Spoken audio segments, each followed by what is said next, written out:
नमस्कार मित्रों, आज हम इस वीडियो के माध्यम से कुछ ऐसे शक्ति पुत्रों की बात करने वाले हैं जिन्हें यह भ्रम है कि वर्तमान में हम जिस पदवी पर बैठे हैं या जिसकी वह साधना कर रहे हैं उनके लिए वह फाइनल ज्ञान है। अर्थात इन शक्ति पुत्र जी को लगता है कि हम एक सर्वश्रेष्ठ ज्ञानी हैं जिनके बराबर पूरे विश्व में कोई ज्ञानी नहीं।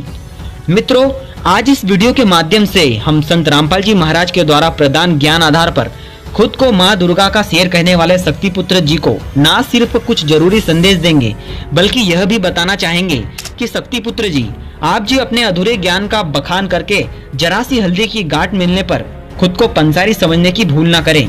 तो आइए मित्रों, वीडियो शुरू करते हैं।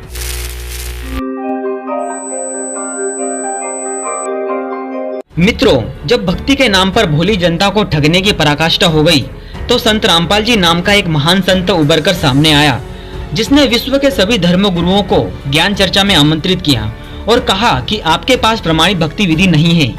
आप खुद भी शास्त्र के विरुद्ध साधना कर रहे हैं और भोली जनता को भी गलत मार्ग पर लगा दिया है।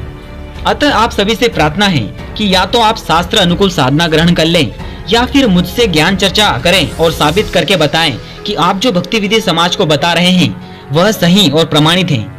अगर ज्ञान चर्चा के दौरान आप यह साबित नहीं कर पाए तो फिर आपको मुझ रामपाल दास द्वारा बताई गई सत साधना स्वीकार करनी होगी, ताकि भोली जनता को भी मनुष्य जीवन का सही मोल मिल सके और सर्व समाज सद्भक्ति करके पूर्ण मोक्ष प्राप्त कर सके। मित्रों, संत रामपाल जी महाराज ने इस ज्ञान चर्चा में पूरे विश्व के धर्मगुरुओं के शामिल होने का बड़ी बेसब्री से इंतजार किया, लेकिन कोई भी ज्ञान चर्चा के लिए सामने नहीं आया, क्योंकि सभी को यह पता चल चुका था कि संत रामपाल जी कोई साधारण गुरु नहीं है बल्कि एक तत्वदृष्टा संत हैं जिनके ज्ञान के सामने टिक पाना नामुमकिन है। मित्रों, कहते हैं सांप के निकल जाने के बाद लाठियां पीटना व्यर्थ होता है। कुछ लोग हल्दी की गांठ मिलने पर खुद को पंसारी समझने लगते हैं और ज्ञान की बड़ी बड़ी डींगे हाँकने लगते हैं तथा समाज कल्याण में होने वाले कार्य में बाधक बनते फिरते हैं। ऐसा ही एक शक्ति पुत्र है जो खुद को माँ दुर्गा का शेर कहता है और खुद को सबसे शक्तिशाली सिद्धि युक्त मान बैठा है। ऐसे शक्ति पुत्रों से कोई पूछे कि यह महाशय उस वक्त कहाँ थे जिस वक्त संत रामपाल जी महाराज ने पूरे विश्व के धर्मगुरु, संत, महंत, कथाकार और आप जैसे साधकों को ज्ञान चर्चा के लिए बुलाया था। आज हम इस वीडियो के माध्यम से दुनिया भर के ऐसे अनेकों शक्ति पुत्रों को यह संदेश देना चाहते हैं कि आप भूलकर भी यह मत भूलना कि संत रामपाल जी महाराज का ज्ञान कोई बातूनी कहानी, कोई काल्पनिक लेखन या कोई मनगढ़ंत शब्दों का जाल है, बल्कि ये याद रखना कि अनमोल मनुष्य जीवन के लिए सर्व धर्मों के सर्व सद्ग्रंथों से प्रमाणित ज्ञान रूपी तोप का एक ऐसा गोला है जो अज्ञानता पर भारी पड़ जाता है। इस सच्चे ज्ञान को अगर कोई गहराई से समझना चाहे तो सिर्फ एक बार अपने अहम को कुछ दिनों के लिए अवकाश दे दे और ज्ञान गंगा पुस्तक पढ़कर देखे या संत रामपाल जी महाराज के सत्संग श्रवण करें। आप खुद समझ जाएंगे कि प्रमाणित और सटीक ज्ञान किसे कहते हैं। यह ज्ञान इतना सूक्ष्म है कि हर आदमी अपने घर पर स्वयं वेद शास्त्रों में, पुराणों में व गीता जी जैसे पवित्र ग्रंथों को पढ़कर समझ सकता है और उनका मिलान कर सकता है। जो लोग खुद को शक्ति पुत्र कहते हैं, ऐसे लोगों की बातें सुनकर एक बात तो तय है कि ऐसे लोग सिर्फ बातें बना सकते हैं। पूर्ण मोक्ष मंत्र या प्रमाणित भक्ति विधि का इनको कोई ज्ञान नहीं। अगर इन्हें कोई छोटी मोटी उपलब्धि हुई भी है तो सत मंत्रों तथा पूर्ण अधिकारी गुरु के बिना वह सब व्यर्थ हैं। हमें अफसोस है कि शक्ति पुत्रों को इतना भी विवेक नहीं कि वह जिस माँ दुर्गा की साधना करते हैं वह महाशक्ति खुद देवी भागवत पुराण 7वें स्कंद अध्याय 36 पृष्ठ 563 में हिमालय से कहती हैं कि हे हिमालय, उस एकमात्र परमात्मा को ही जानो, दूसरी सब बातों को छोड़ दो। इस आत्मा का ओम के जाप के साथ ध्यान करो। उस पार जो ब्रह्म है उसको पा जाओगे। वह ब्रह्मलोक रूपी दिव्य आकाश में रहता है।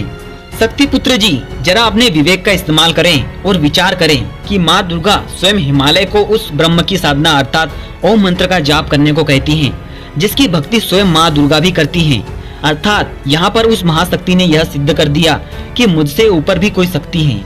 इस धरती पर उपस्थित अनेकों शक्ति पुत्रों से मेरा निवेदन है, कुएं के मेंढक ना बने। एक ही जगह सीमित ना होकर अंतिम और निर्णायक ज्ञान हासिल करना है तो आगे बढ़े। अभी तो बहुत कुछ बाकी है। महाशक्ति के ऊपर जो शक्ति विद्यमान है वह ब्रह्म है, जिसे काल ब्रह्म भी कहा गया है, और फिर उसके ऊपर पर ब्रह्म उपस्थित है जिसे अक्षर पुरुष कहा गया है।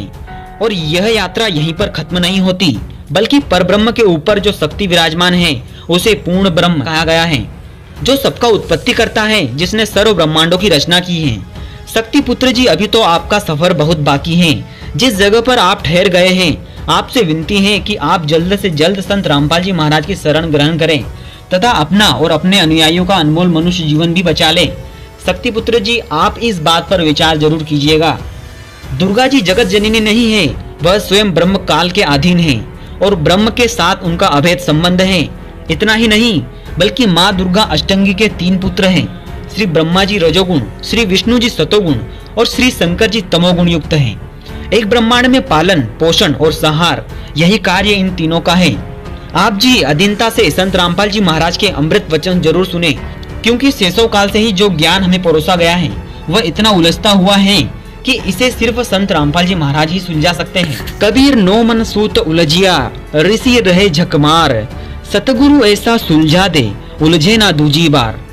शक्ति पुत्र जी, आप दावा करते हुए कहते हैं कि संत कबीर जी कोई भगवान नहीं थे, बल्कि सिर्फ एक संत थे जिसे कुछ लोग जेल में बैठकर ज्ञान प्रचार करके भगवान सिद्ध करने में लगे हैं तथा कबीर को सर्व ब्रह्मांडों का रचयिता बताने लगे हैं। शक्ति पुत्र जी से हमारी विनम्र प्रार्थना है कि सबसे पहले तो आप संत रामपाल जी महाराज के ज्ञान को समझें और उसके बाद आप स्वयं निर्णय करें कि क्या सही है और क्या गलत, क्योंकि संत रामपाल जी महाराज के ज्ञान को समझने के बाद तो कोई मूर्ख ही होगा जो कहेगा कि यह ज्ञान गलत है। कबीर जी सिर्फ एक संत ही नहीं थे, बल्कि पूर्ण परमेश्वर थे। इस बात का प्रमाण चाहिए तो इस वीडियो के डिस्क्रिप्शन में आपको वीडियो की लिंक मिल जाएगी, जिससे आपको यह भलीभांति आभास हो जाएगा कि कबीर साहब सिर्फ एक संत ही नहीं थे, बल्कि पूर्ण परमात्मा थे। अधिक जानकारी के लिए ज्ञान गंगा पुस्तक पढ़ें। मित्रों, अगर वीडियो पसंद आए तो एक लाइक जरूर कर देना और ज्यादा से ज्यादा इस वीडियो को शेयर करना, ताकि फिर कोई शक्ति पुत्र बगैर किसी ठोस प्रमाण के जनता को भ्रमित ना कर सके। हम फिर उपस्थित होंगे अगले वीडियो के साथ।